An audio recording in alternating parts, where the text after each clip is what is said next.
Well, they sold all that equipment to the guys that then go that next 1.5 feet. They strike that gold. It's one of the largest strikes in the history of mankind at that time. And those guys reap the benefits of all that hard work, all that sweat, all that excitement and enthusiasm. But they learned a lesson to never give up.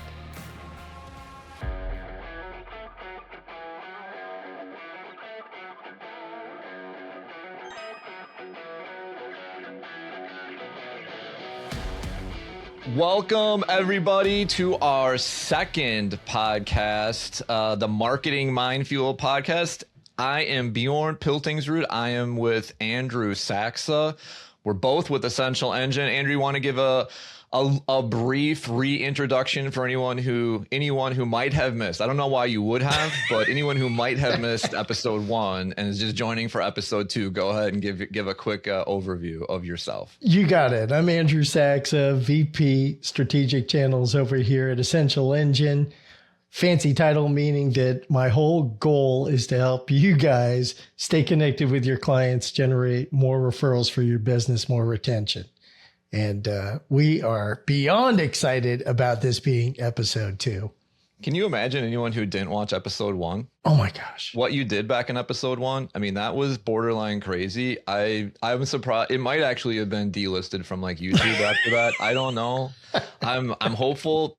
That's the only reason you would not have watched episode 1 is if it's gone, right? Because they banned it because you were out of control. What else is new, Bjorn? I know. I hear you. My name is Bjorn. I'm the VP of Strategy here at Essential Engine. I am one of the founders of the business. And this episode is going to be about, basically our founding story and our kind of our inspiration of why we started it.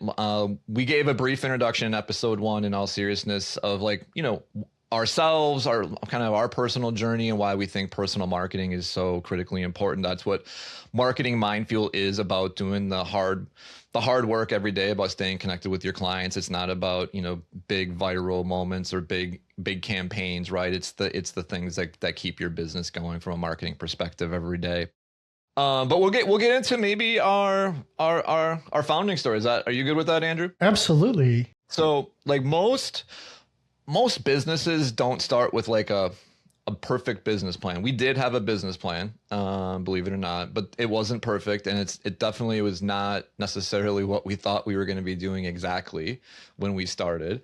Most businesses start with a problem, right? That's how most businesses are born. And the problem that myself and the co-founder wanted to solve, we both came from the financial services world, and we were trying to solve a problem for two parties. So the first problem we were trying to solve was for really financial advisors when we started out, which was, how do you identify great financial advisors and help them differentiate from the average or the less than average financial advisor? And then on the flip side, how do we help clients, like consumers, figure out who they should work with in these incredibly high risk transactions? Like, you think about how much work and research you might do of where you're going to go to dinner, right? You read Yelp review. I mean, like, think about this. You read Yelp reviews, maybe you're getting recommendations. You're reading the menu. And then you think about like, how much time do you actually spend selecting your financial advisor? Like, I don't know, Uncle Joe said I should work with Billy Bob, okay, here we go. Almost like, let me give him my retirement savings. And so that was but there was no way, right? There was no way to make that decision. Like, it just in their world, there wasn't anything out there that was really doing that. And so my business partner, co-founder, was an actuary. Randy, if you're listening, I don't hold that against you. I still love you, even though you're a recovering actuary. But like, in his mind, everything was a mathematical formula.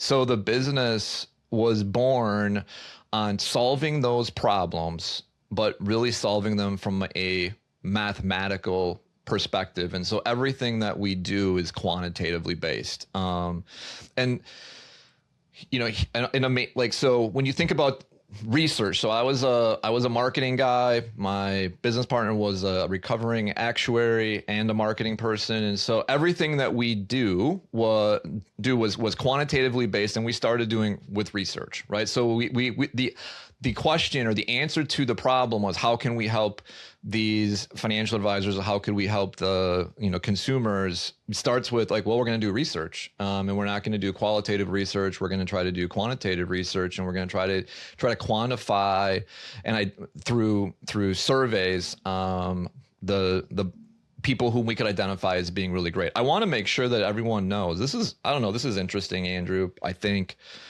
our intention was absolutely not, and is absolutely not. We are not here to say someone is not a good service professional. We're not going to say that anyone is not good. That's not what our research objective was and is. Our objective is just to say, can we identify these really great professionals to work with? And that I'm describing to you what has become the 5-star professional program across the country. But we started in this little basement, Andrew. We were not virtual. We were in a little 10 by 10 office in the basement of my partner's house. And his kids would be running around in the summer. And in the winter, it was just me and him sitting in that office trying to figure things out. It took us almost 2 years to get from like when we started, had the idea, to like our very first thing that we did. I don't know. Is that interesting to you, Andrew? Is that having? It is. Here's the thing. We talked a little bit about Tony Robbins, right? You and I are both big fans of Tony Robbins, students of Tony Robbins. And Tony Robbins always talks about the hero's journey. And I'll tell you, the hero's journey at Essential Engine is very inspiring. A lot of folks can relate to the fact that they've started their business in a basement, in a garage. And let's face it, guys, the biggest companies in the entire world today were started in a basement, in a garage. You may be thinking about starting your business today in a basement, in a garage.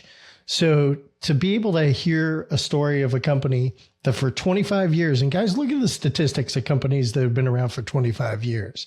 You ever want to feel like you're really doing something in the world, Bjorn? Realize the fact that Essential Engine at 25 years working with thousands of financial advisors, thousands of real estate professionals, thousands of insurance agents. That is a massive accomplishment. You are in rare air when you make it 25 years with that type of level of success. And I would tell you, as exciting as it's been for Essential Engine to get to this point, guys, we are at the tip of where we're going. This is the beginning of the hero's journey. I got news for you. Stay tuned. Watch and see what we do, what we accomplish, helping you guys accomplish your hero's journey of staying connected with clients, building your business, living a life of freedom, not just for you, but for your clients. So Bjorn, I think it's so great that you have the ability to share a little bit of that. And I encourage you to share more. mean, this team is an amazing team. So hopefully you guys will get a chance to meet some of the rest of us here as well. Yeah. I'm always curious what where people started. What was their first office? Not because I think the basement's the greatest starting point, but so if maybe you started your business in a van life, maybe you started your business on a boat. Put them in the comments. Love to just see where you started. Where was that problem? Right? Where did the problem start? Where you're like, aha, there's this problem, and I think I know how to solve it. Because I think that. I find those things super interesting. I wish I could say that it was smooth sailing from the beginning. Man, I wish I could say, like, there's a picture that I love. It's a picture of a rock climber at the top of the mountain, and the caption is, "I started here." Like, no one starts at the top of the mountain, right? But the pictures of summiting the mountain, right? Those are the like, wow, look at that. But it doesn't talk about all of the struggles of getting up that mountain. And I'm going to share a story on The very first 5-star professional program that we ran it with a company or a publication called What's Up Annapolis. I actually believe What's Up Annapolis is still in existence, and they are still publishing some titles out in the Maryland area. That's where we started. It was our very first program. Super successful. It was great.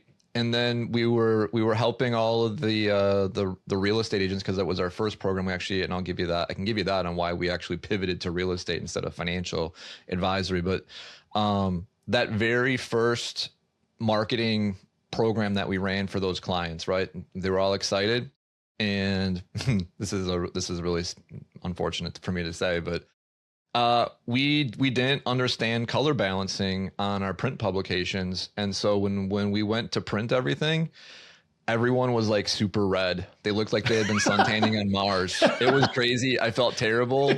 If there's anyone from What's Up Annapolis who was in that inaugural program like 24 years ago, you can put a comment in here, and we'll find a way somehow to make that right for you.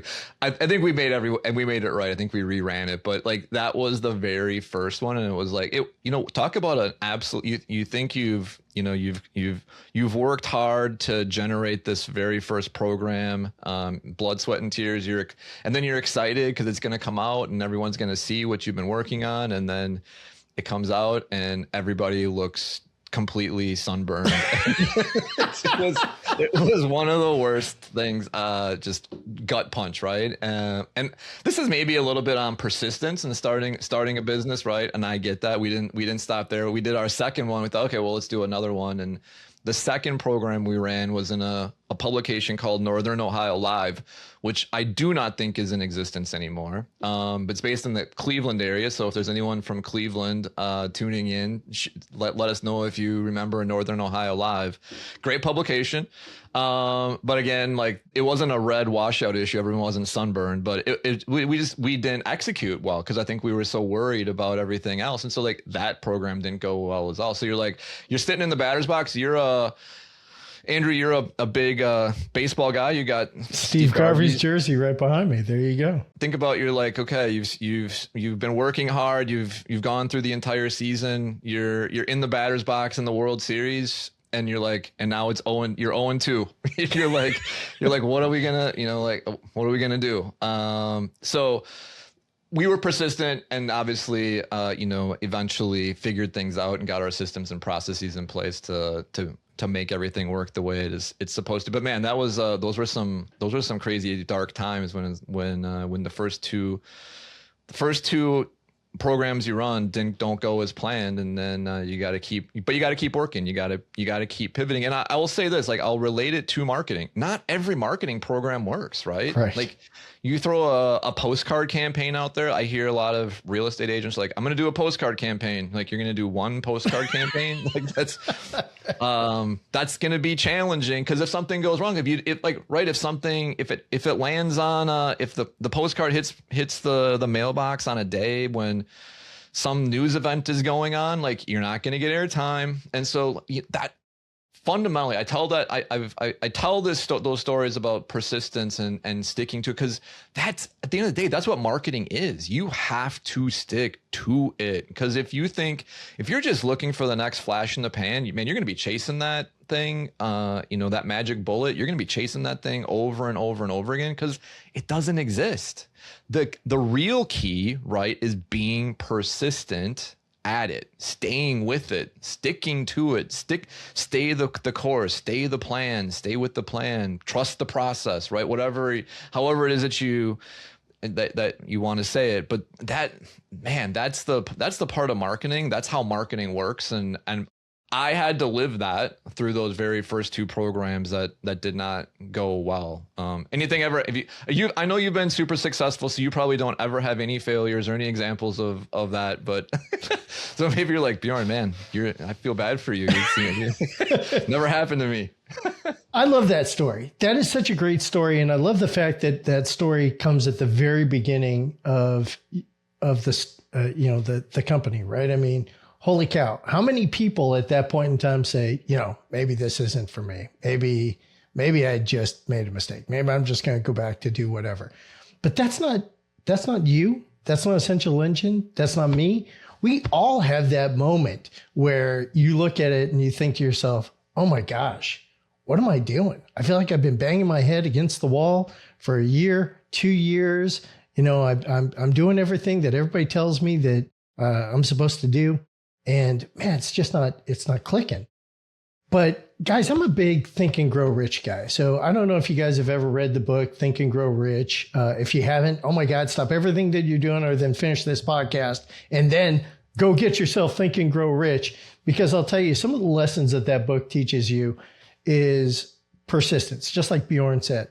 And the opening story, which is one of my favorite stories in this, is a couple of guys decide that they want to go strike it out and get rich in gold, right? Gold, the gold, mania was going through this country. So these guys basically go, their friends, their family, they're like, we're going to do this. We're going to strike rich.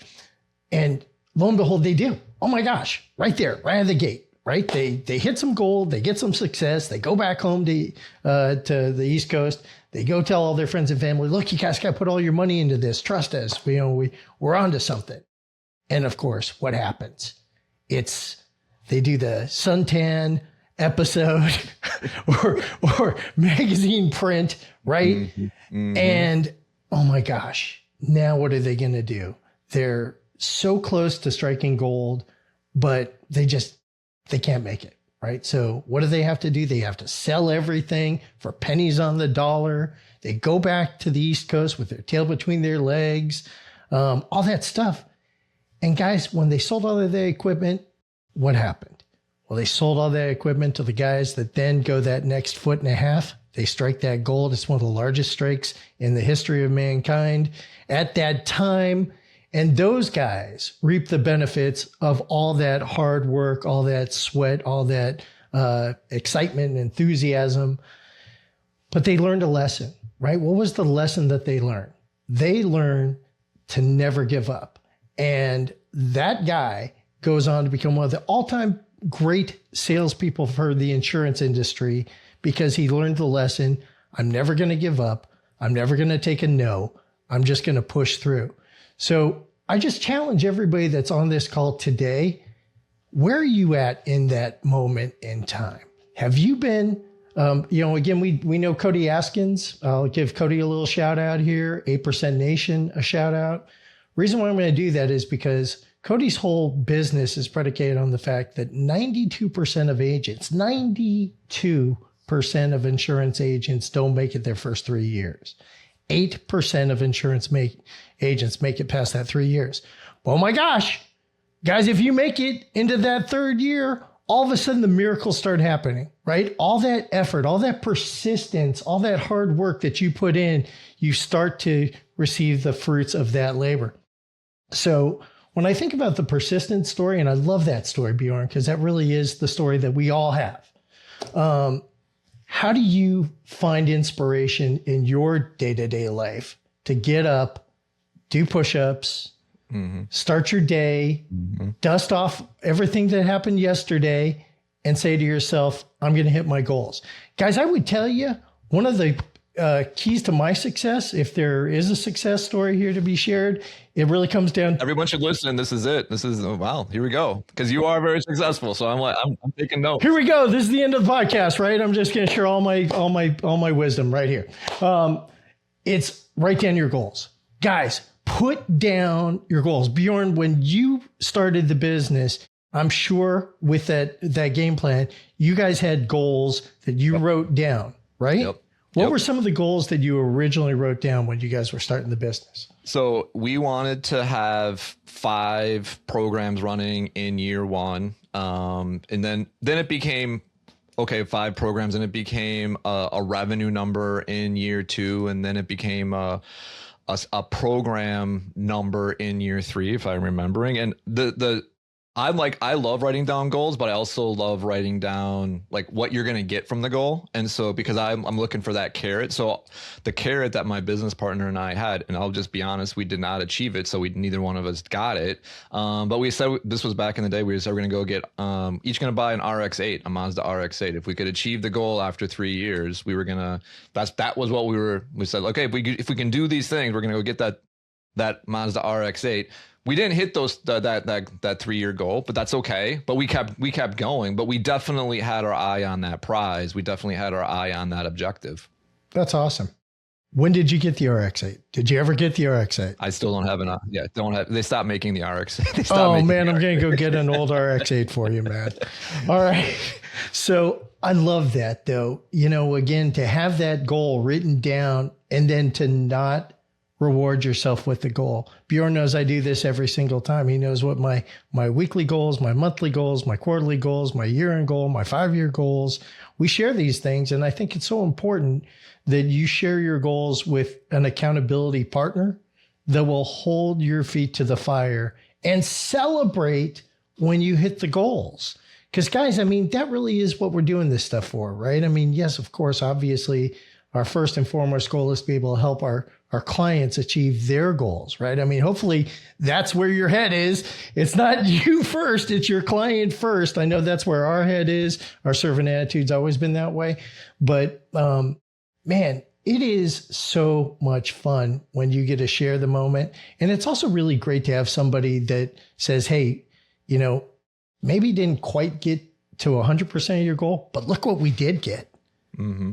And let's fight to make sure that it doesn't happen the next quarter, the next month. I think the other thing that goals do is that it grounds you so that you're not just going to follow the wind of whatever you think the next best magic bullet's going to be, like from a marketing perspective, right? If you're trying to generate a certain number of transactions, or you're trying to have a certain number of clients, or you're trying to achieve a certain amount of premium, like whatever the goal is, right?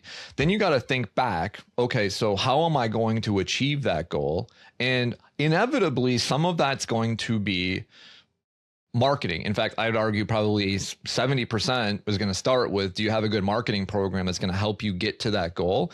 And the marketing program can't just be built on, I'm going to go get more leads, because you like that can't be the only reason. And so it forces you to think about your marketing programs and how are you doing the things that have to happen every day, every week, every month from a marketing perspective to keep your clients engaged, to have them help give you referrals, right? I mean, that's another way of generating more leads. And so like that goal setting of, I want to get here for the year, you then work that back. But then you don't say like, well, I'm going to send that one postcard and that's going to be the answer, right? Because that if you have that goal in mind, yeah, you might do the postcard, but it's got to be part of a more broad objective of how you're going to get there.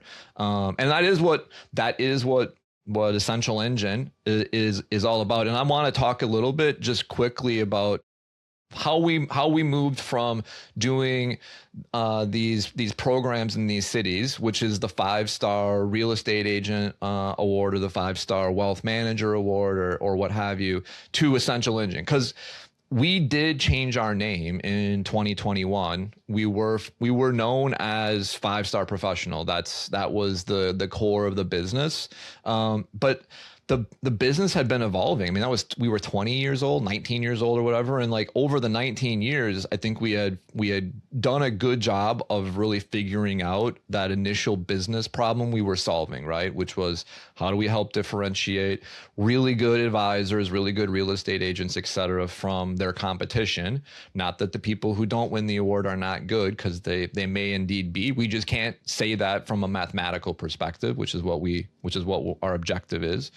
But it evolved. And we had started to add some of these marketing tools that we're talking about that help you stay connected or help the client stay connected to their clients. And so 5-star professional didn't kind of make sense as the business name anymore. So that's when we changed our name to Essential Engine. And people ask like, well, why Essential Engine? Like, why, what, are you guys an auto manufacturing company? Are you, what, like what's going on? It's like, no, like the idea was, what's the engine of a business, right? The engine of a business, I believe, and I think our team believes, is marketing, right? You have to have all the other pieces, but if you don't have marketing, you don't have the ability to have a business, because that's where everything starts. So that engine idea is something that we were really keen on making sure was incorporated into our name, because we think that that's how everything gets done, is through marketing.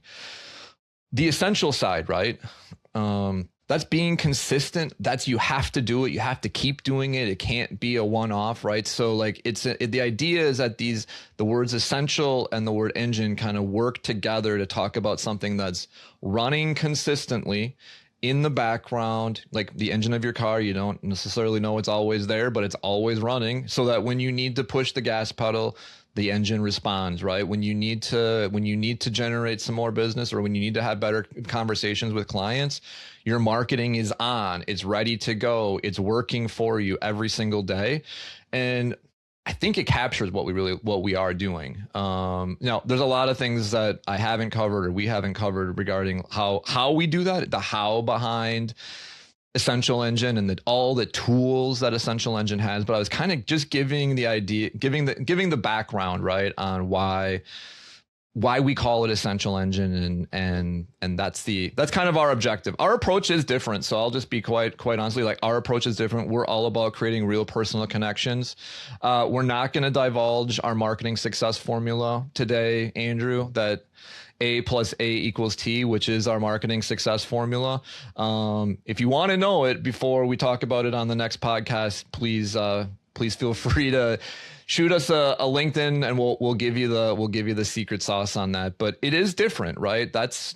We are in the relationship game. We are trying to help build those relationships for our clients. We are not here to be a lead generation system for you. That's not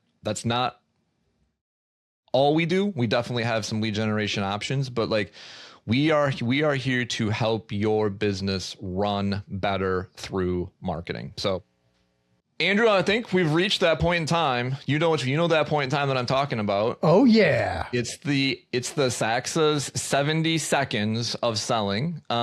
This is a segment that occurs on the podcast every episode. We keep it at the end so that everyone has to listen till the end, because this is probably actually why everybody's listening. They're not listening to me drone on.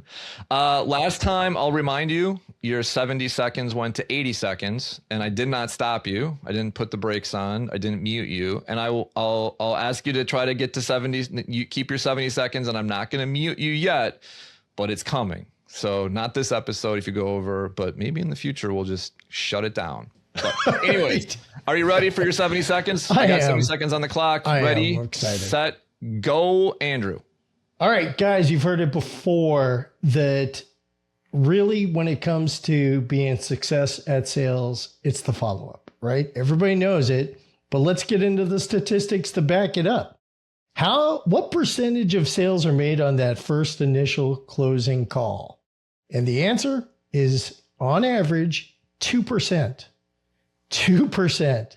So, man, if you're a baseball player and you're in the Hall of Fame, if you hit the ball 3 out of 10 times, you're a rock star. In sales, apparently, if you can close on the first call, it's 2%.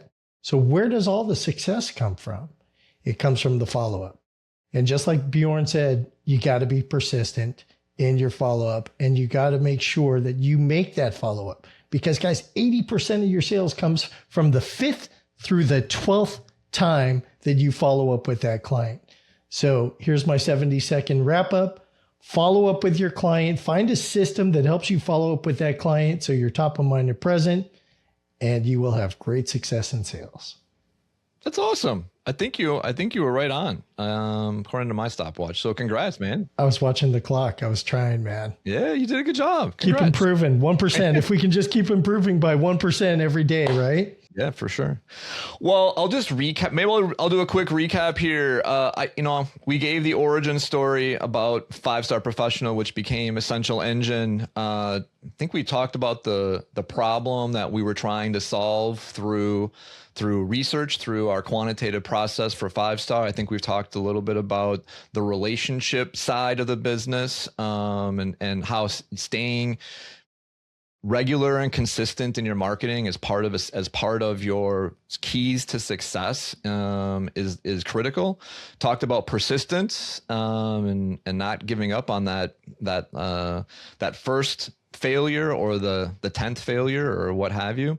And I think as we get into next time, we're going to start talking about differentiation and authenticity. And I just gave away one of the A's in the A plus A equals T. So that's a little teaser there, but really excited to really get into the meat of the Essential Engine marketing success formula. Cause at the end of the day, that will help drive business. So Andrew, any final words from you?